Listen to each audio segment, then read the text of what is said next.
নিত্যানন্দ সংসারেতে গেল, গৌরাঙ্গ মহাপ্রভু সন্ন্যাস নিয়েছিল। তুমি বললে জীব বলো কোন পথ নেবে। আমি জবাব দিচ্ছি অনেক কিছু ভেবে। সবাই কিন্তু সন্ন্যাস নিতে পারে না, ইচ্ছা করলেই তার দ্বারা সন্ন্যাস হয় না। কতজন নিতে চেষ্টা করে তারপরে আবার মাঝখানে ধাক্কা খেয়ে চলে যায় সংসারে।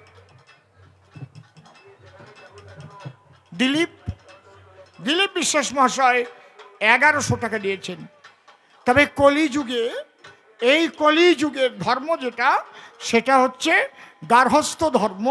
এই গার্হস্থ্য ধর্মে বসে যদি কেউ প্রকৃত সাধু হতে পারে, তাহলে যারা সন্ন্যাসী তারাও ভালোবাসে তারা। কিন্তু সবাই কিন্তু গার্হস্থ্য ধর্ম করবার জন্য আসে না। বহু জন্মে যারা অনেক কর্ম করে ঈশ্বর পাঠায় তাদের চরাচরে, তাদের পাঠায় কেন? করতে জগতের কল্যাণ। এই জন্য বলি আমি তোমার সন্নিধান, তারা কিন্তু জাগতিক সংসার করে না মোটে।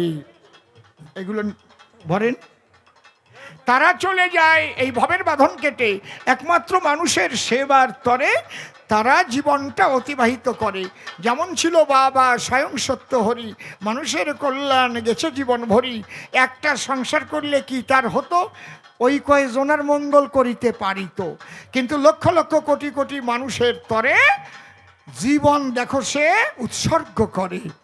এই জন্য যদিও এই কলিযুগের ধর্ম গার্হস্থ্য ধর্ম হয়, এই জন্য নিত্যানন্দ সেই পথ দেখায়। এই যারা গার্হস্থ্য ধর্ম করিবে নিত্যানন্দের পথ ধরিতে হবে। একদল আছে কিন্তু দোয়াসলা বটে, সেই কথা বলে যাই তোমার নিকটে। এদিকে সন্ন্যাস গ্রহণ করিয়া তারপর চলে আবার বিধবা নিয়া। একদল আছে বেগধারী বৈষ্ণব, তারে আবার কয় আশ্রয় পাত্রী তাদের সঙ্গে রয়। ওই রকম কিন্তু গৌরের বাজারে নাই। হয়তো সন্ন্যাস নাই হয় গার্হস্থ্য চাই। গার্হস্থ্য ধর্ম তুমি করিলে পরে এই যে নিতাইয়ের মতো তুমি থাকিবে সংসারে, পবিত্রতা নিয়ে তুমি সংসার করিবে, সংসারেই বসে তোমার সাধন ভজন হবে। আর যদি সন্ন্যাসী হতে বটে চাও, চৈতন্য চরিতামৃত পড়ে তুমি লও, সেখানের কি লেখা আছে তুমি নিয়ে আইছো। এখন দুর্বার ইন্দ্রিয় করে বিষয় গ্রহণ, কাষ্টনারী হইতে হয়, কাষ্টনারী জৈসে করে হরে মুনিরপি মন।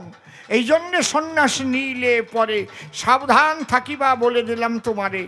কারণ আমরা সন্ন্যাসী আছি যারা যারা অত্যন্ত সাবধানে চলি বটে, তারা নারীকে দেখলে মা বলে প্রণাম করি। মা হয় আমার প্রত্যেকটা নারী। আর আমরা ভাবি জগৎ সংসারের তরে এই ভাব জাগুক তোমারও ভিতরে, তোমার মধ্যে এই ভাবের ঘটুক উদ্দীপন, সত্য হরির কৃপা তুমি পাবে বিলক্ষণ। পরিষ্কার জবাব আমি তোমায় দিয়ে যাই, প্রথমবারে বলায় আর দরকার আমার নাই। দেখি এর পরে এসে কোন কোন কথা কয়, কোন ভাবের ভাবধারা সে উঠাইয়ে লয়। আবার যদি এসে সে প্রশ্নবটে করে, তাহলে গৌরাঙ্গ সন্ন্যাস নিল কিসের তরে? নিজে তো সে দুটো বিয়ে করেছিল, তার ঘরে তো একটা মহাবটে ছিল, সব বাদ দিয়ে কেন সন্ন্যাসী হলো? এই প্রশ্ন যদি এসে আবার করে দান, পুনঃ এসে সভা পাশে দেব সমাধান। এইবার তার ভাব আমি শুনে জবাব দিয়ে যাব আবার গুনে গুনে। প্রথমবারের ভাব আমার ক্ষান্ত হয়ে গেল।